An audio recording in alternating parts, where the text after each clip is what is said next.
This is the Dollemore Daily, and I'm Jesse Dollemore. Maybe the most requested story yesterday for me was this story of Lieutenant Colonel Stuart Scheller, who apparently posted a video to LinkedIn, because that's where people post videos, I guess. Or maybe it was on Facebook, but he has posted videos on LinkedIn. I'm going to play one for you. And he wound up in the brig. He was an active duty commander in the Marine Corps. He was the command. His command was a training, like probably at Camp Geiger in North Carolina, near Jacksonville, near Camp Lejeune. And people are asking me my opinion of his punishment for speaking out against the chain of command and the decisions in the aftermath of the withdrawal from Afghanistan. I am a former United States Marine, spent several years in the Marine Corps. And people want to know what I have to say. So first I'm going to read a little bit from this Washington Post article, and I'll play his video. We'll see if it gets a copyright strike.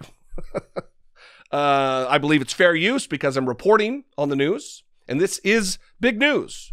Washington Post has a write-up about it. A Marine officer who criticized senior leaders on Afghanistan is now in the brig. A Marine lieutenant colonel who publicly criticized the Biden administration for last month's chaotic evacuation of Americans and allied troops and civilians from Afghanistan is now in a military brig for violating a gag order last weekend, his parents said in a short statement. Lieutenant Colonel Stuart Scheller Jr. was incarcerated early Monday, they said on LinkedIn, after ignoring orders to refrain from posting on social media.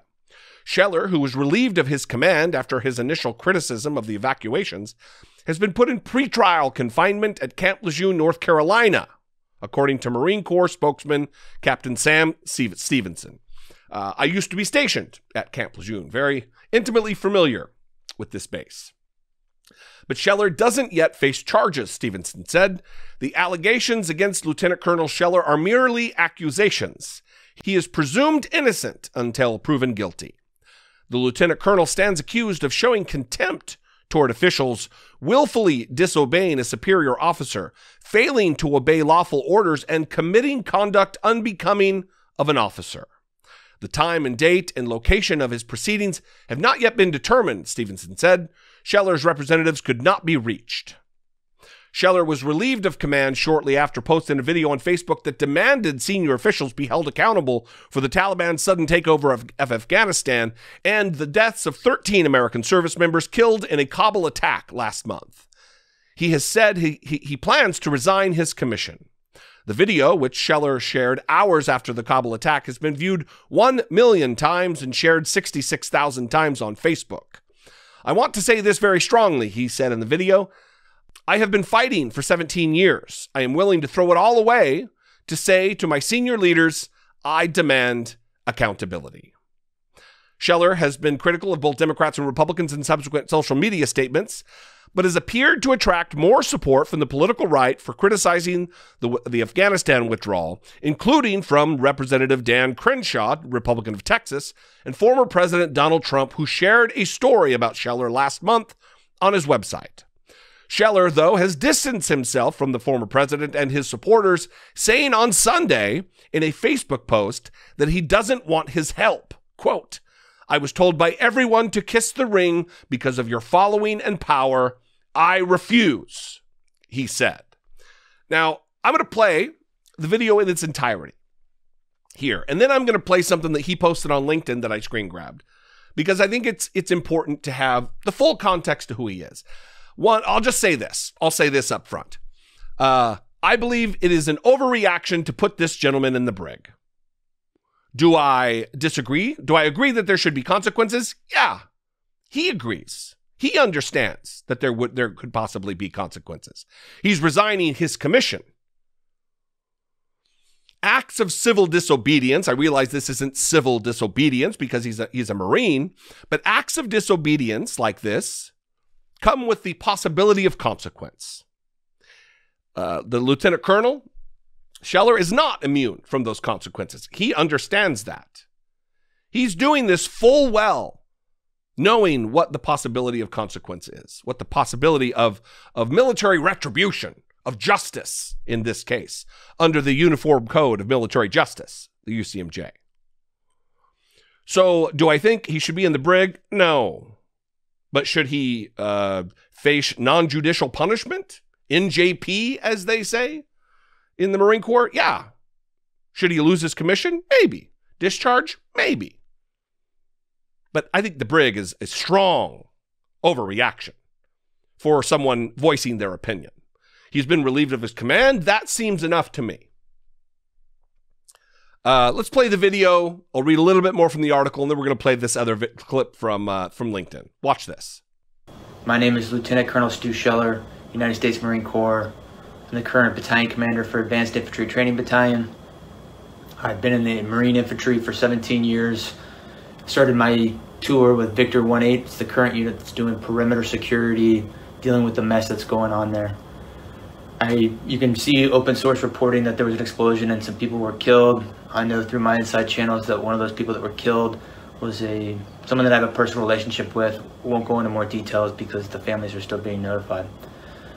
Not making this video because it's potentially an emotional time.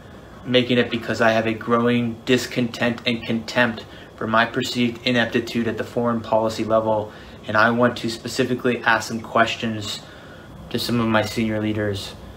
And I'll say, as a person that's not at 20 years, I feel like I have a lot to lose. If you play chess, you can only see 2 to 3 moves out because there's too many variables. I thought through if I post this video, what might happen to me, especially if the video picks up traction, if I have the courage to post it. But I think what you believe in can only be defined by what you're willing to risk. So if I'm willing to risk my current battalion commander seat, my retirement, my family's stability to say some of the things that I want to say, I think it gives me some moral high ground to demand the same honesty, integrity, accountability from my senior leaders. And so I want to start with, we'll just use the Marine Corps. We'll just stick with the Marine Corps. So in the current fallout of Afghanistan, a lot of Marines were posting on social media, and in response to that, the Commandant published a letter, which is the Service Chief of the Marine Corps. And I want to read from it. It was dated 18 August, so only a week ago. The Commandant, sir, you wrote, "Some of you may be struggling with a simple question. Was it all worth it? We want you to know that your service is meaningful, powerful, and important. You fought for the Marine to your left and the Marine to your right. You never let them down." And then you go on to say that, if we're struggling, we should seek counseling, which, I get it. People have killed people. I've killed people, and I seek counseling, and that's fine. There's a time and place for that. But the reason people are so upset on social media right now is not because the Marine on the battlefield let someone down. That service member has always rose to the occasion and done extraordinary things. People are upset because their senior leaders let them down, and none of them are raising their hands and accepting accountability or saying, we messed this up. If an 05 battalion commander has the simplest live fire incident EO complaint, boom, fired. But we have a Secretary of Defense that testified to Congress in May that the Afghan National Security Force could withstand the Taliban advance. We have chairmen of Joint Chief, who the Commandant is a member of that, who's supposed to advise on military policy. We have a Marine combatant commander. All of these people are supposed to advise, and I'm not saying we've got to be in Afghanistan forever, but I am saying, did any of you throw your rank on the table and say, hey, it's a bad idea to evacuate Bagram Airfield, the strategic air base, before we evacuate everyone? Did anyone do that? And when you didn't think to do that, did anyone raise their hand and say, we completely messed this up? I've got battalion commander friends right now that are posting similar things, and they're saying, wondering if all the lives were lost and if it was in vain, all those people that we've lost over the last 20 years. And he goes on to say that we're all part of a chain. While every link may not be tested, the strength of the chain is only as strong as each link, and you got to be, good link, something like that.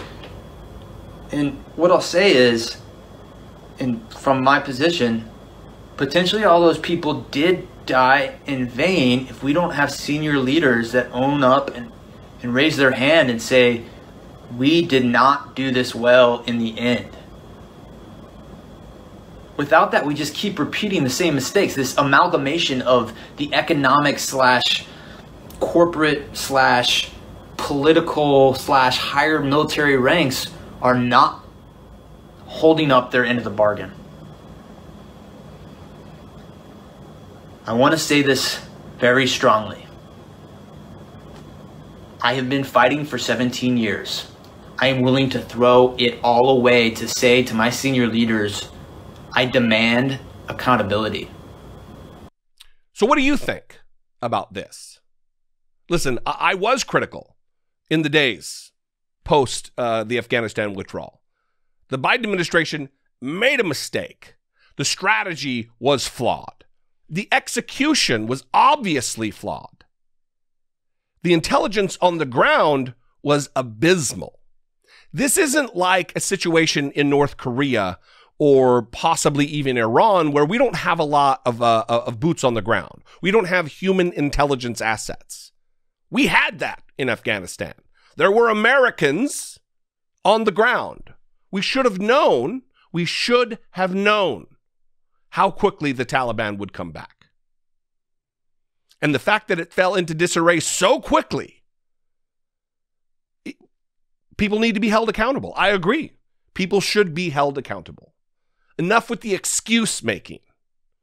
American soldiers, American Marines died. Civilians have been killed. There needs to be accountability. I agree. But when you sign on the dotted line and you accept your commission as a Marine officer, coming with that are certain rules of decorum and following your chain of command, the orders, your lawful orders that have been given you.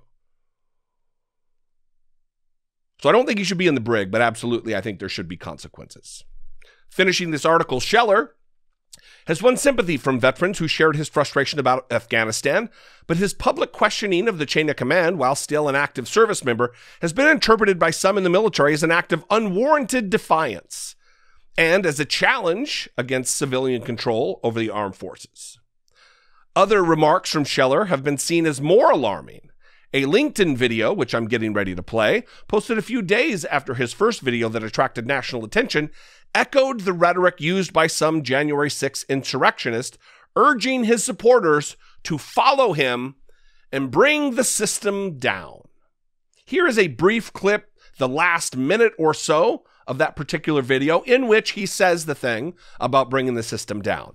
I don't equate it necessarily to an insurrectionist attitude or rhetoric, not necessarily.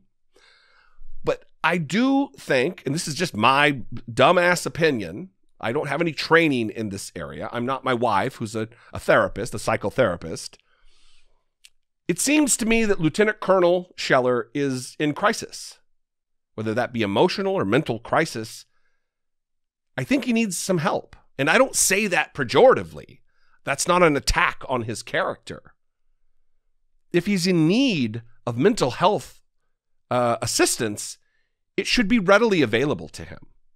I say that with love and empathy and sympathy for what he's going through. Too many of members of our armed forces are not given the mental health resources that they so richly need and deserve and have earned. And if I'm wrong, I'm wrong. There's no stigma. There should be no stigma about seeking mental health services. But it seems to me, an outside observer, an armchair quarterback, that he's in crisis. Watch this moment from that LinkedIn video. You have no idea what I'm capable of doing.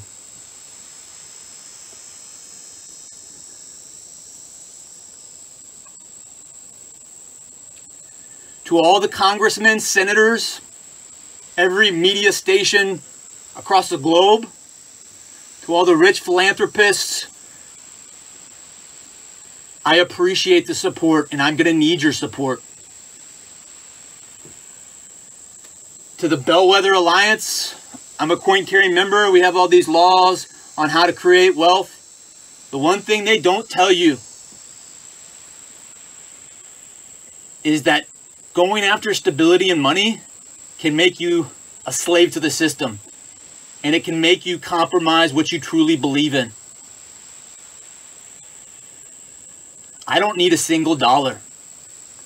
I just need every single person that's willing to go back outside the wire every single day, to wear a blue collar, and just go into work every single day and feed their families, those are the people that I need. Follow me, and we will bring the whole fucking system down. I am honorable, and you can ask any Marine who served with me for 17 years. I dare you to ask them all and find out what I'm made of. We're just getting started. I hope he gets the help he needs. I hope that the hammer of justice, military justice, doesn't fall too swiftly on him. Hopefully, he can make it out with just an administrative discharge, surrendering of his commission. What do you think, though? You can call, leave me a brief voicemail, 714-576-4054. Of course, you can email me, daily@dollemore.com. For those of you out there who are veterans, I'm sure you have opinions, please sound off. Follow me on social media. I'd love to connect with you there. I'm at Dollemore, just about everywhere. And if I bring you value, I would appreciate you considering supporting my work, helping produce my work here on the platform for as little as $1 a month. You can become a channel member, click the join button below, see what's involved, or head on over to patreon.com/IDoubtIt podcast. If I'm not your flavor, though, look, I know I'm not for everybody. I'm a unique character. I know I'm not for everybody, but if there's somebody out there that does bring you value, support that person in this space. You know, Farron Cousins, David Packman, there's all kinds of people who are doing good work. And I'm sure they would appreciate your support if I'm not for you. Anyway, I will see you guys next time. I appreciate you. I love for your support, and I'll see you next time. Until then, be genuine. Take care of one another.